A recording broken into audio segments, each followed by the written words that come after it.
Hello दोस्तों, iTechie में आपका स्वागत है। मैं वरुण चौहान। आशा करता हूं आप सभी अच्छे होंगे। मैं भी बहुत अच्छा हूं दोस्तों। आज जो मैं आपके सामने आया हूं pfSense फायरवॉल के रिगार्डिंग आया हूं। दोस्तों जैसा कि आप जानते हैं pfSense फायरवॉल ओपन सोर्स है। तो दोस्तों इसके काफ़ी सारे यूट्यूब में वीडियो पड़े हुए हैं, लेकिन किसी ने कंप्लीट सॉल्यूशन नहीं बताया। तो दोस्तों मैं इस वीडियो सीरीज में कंप्लीट सॉल्यूशन लेकर आया हूं। दोस्तों जैसे कि आप जानते हैं pfSense को कैसे हम डिप्लॉय करें अपने डेस्कटॉप पे, और क्या क्या डेस्कटॉप के अंदर रिक्वायरमेंट रहेगी मल्टीपल ISP कनेक्ट करने के लिए, और दोस्तों कैसे हम फिजिकली नेटवर्क कनेक्ट कर सकते हैं, ये सब मैं इस वीडियो सीरीज में कवर करूंगा। दोस्तों जैसे कि आपको पता है कि हमें फायरवॉल की रिक्वायरमेंट क्यों होती है। अगर आप एक कमर्शियल फायरवॉल को लेने के लिए जाते हैं तो दोस्तों आपको 80,000 से 1.5 लाख रुपए तक खर्च करने पड़ते हैं, लेकिन ये काम आपको एक पुराने डेस्कटॉप या एक नए डेस्कटॉप के साथ भी हो सकता है, जिसमें कि हमें pfSense OS चाहिए होगा जो कि फायरवॉल मेंटेन करता है। इसके अंदर हम सारे फीचर्स ले सकते हैं जो कि एक फायरवॉल के अंदर मिलते हैं, और साथ ही साथ ये फ्री होता है। जैसे कि हम DHCP services, load balancer services और वेब फिल्टरिंग ETC हम प्राप्त कर सकते हैं इसके अंदर। तो दोस्तों मैं स्टेप बाय स्टेप बताऊंगा। वीडियो में आगे बढ़ने से पहले अगर आपने मेरा यूट्यूब चैनल अभी तक सब्सक्राइब नहीं किया है तो प्लीज़ सब्सक्राइब कर लीजिए और बेल आइकन दबा दीजिए लेटेस्ट वीडियो सबसे पहले देखने के लिए। दोस्तों अगर आप मेरे यूट्यूब चैनल को सब्सक्राइब करते हैं तो मैं मोटिवेट होता हूँ और एक न्यू वीडियो लाने के लिए उत्साहित रहता हूँ। तो दोस्तों चलिए शुरू करते हैं।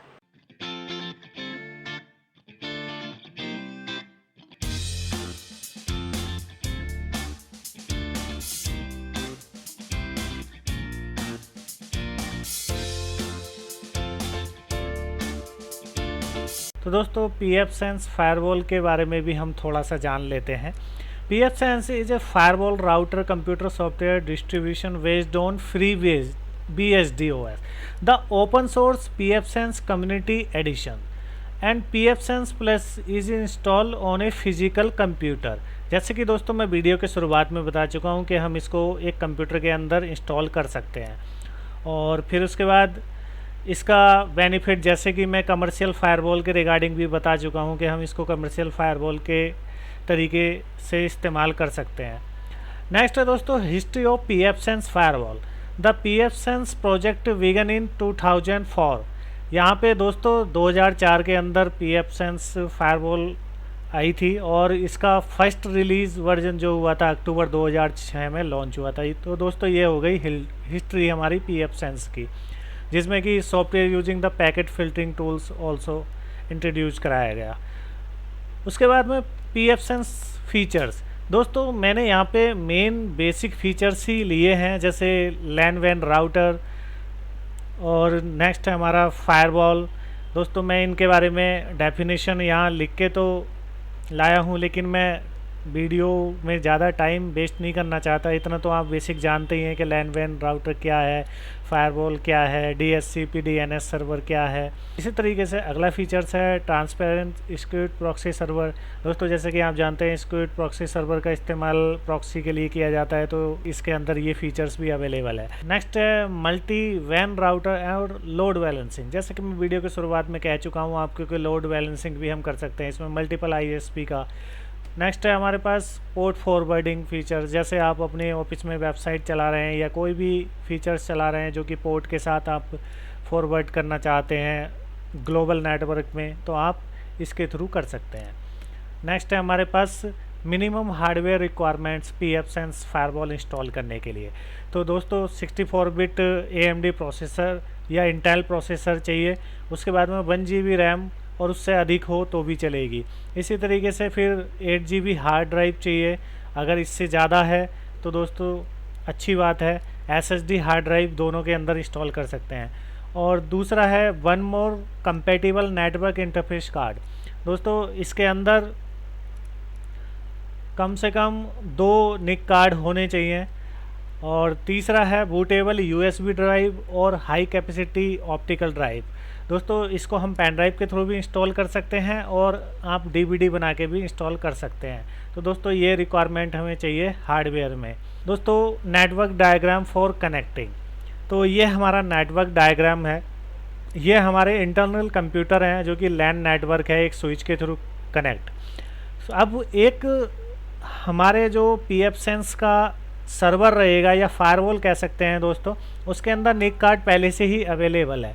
दूसरा हमारे पास निक कार्ड हमने लगाया है, इसको मैं दिखाऊंगा इस पीपीटी के बाद कि हमने कैसे इस निक कार्ड को लगाया। तो इसके अंदर हम वैन इंटरनेट लगाएंगे जो कि हमारा इंटरनेट होगा। दूसरा ये हमारा लैन होगा।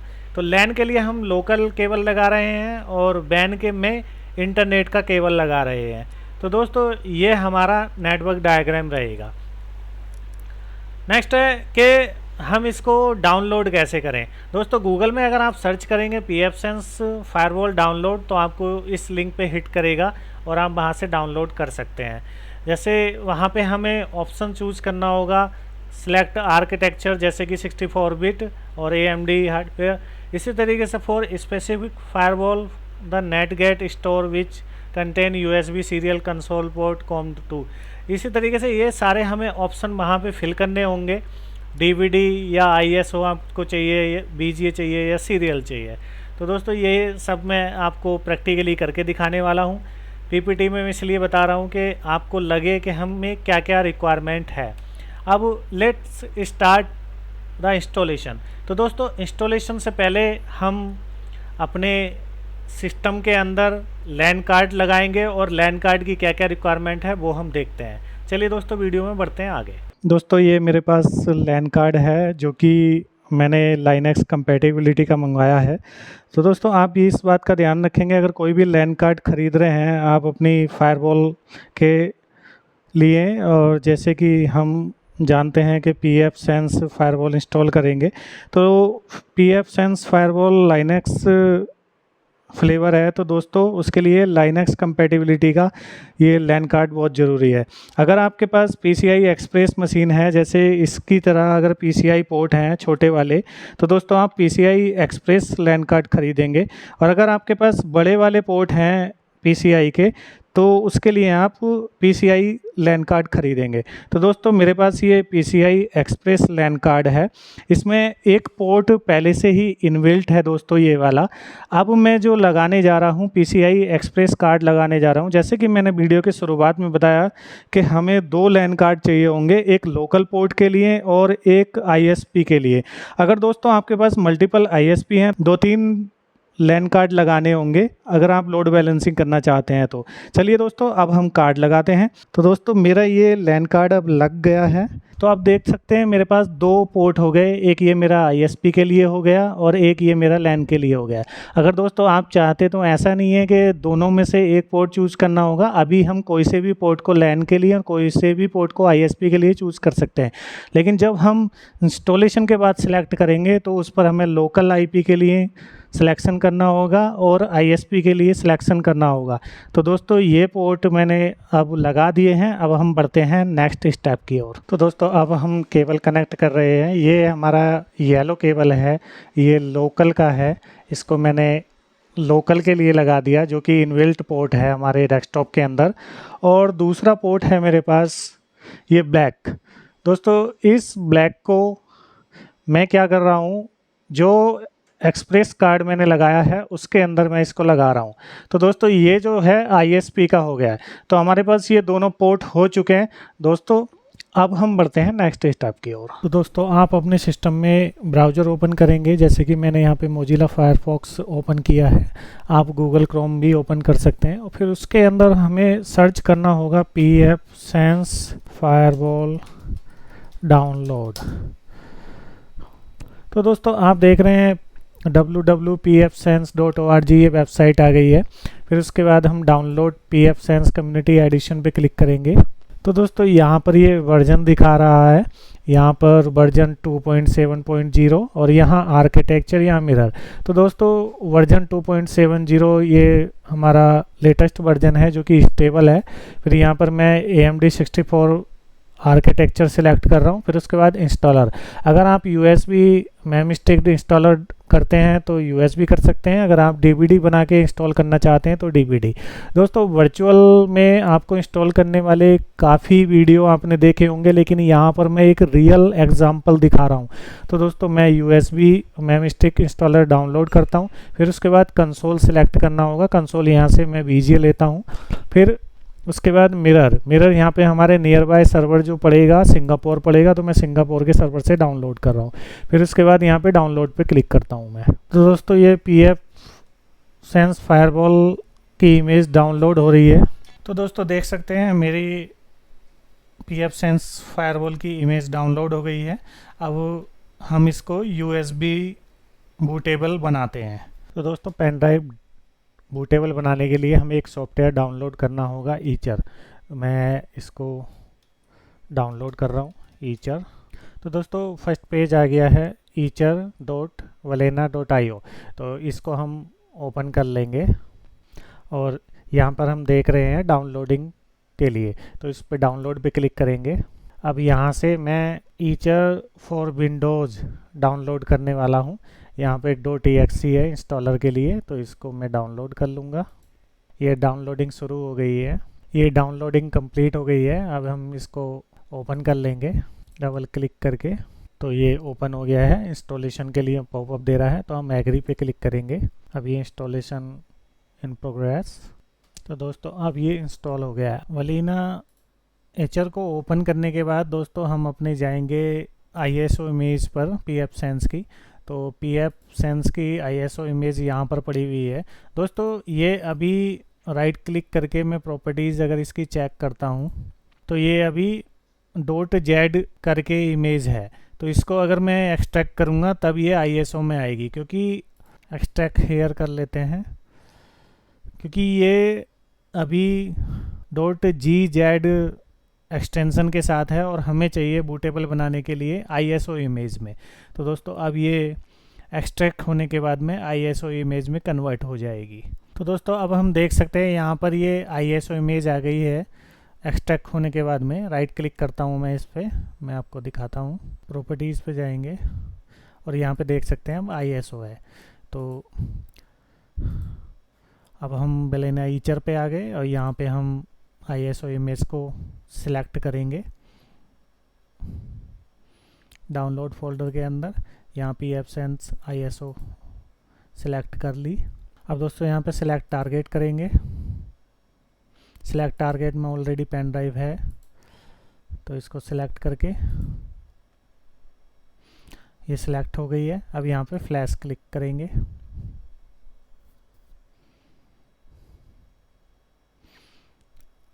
अब ये पेन ड्राइव बूटेबल हो रही है।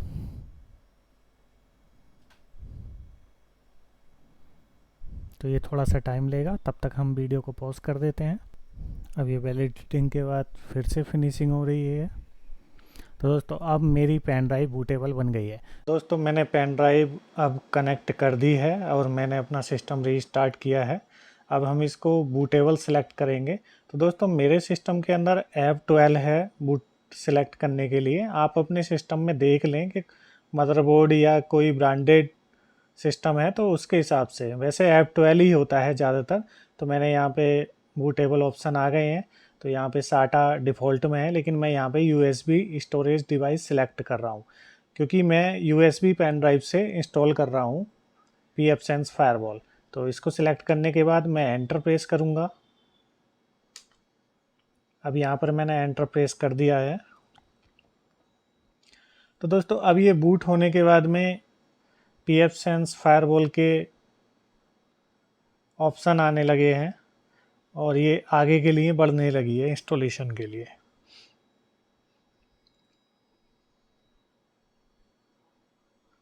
तो दोस्तों ये अभी इंस्टॉलेशन प्रोग्रेस में है।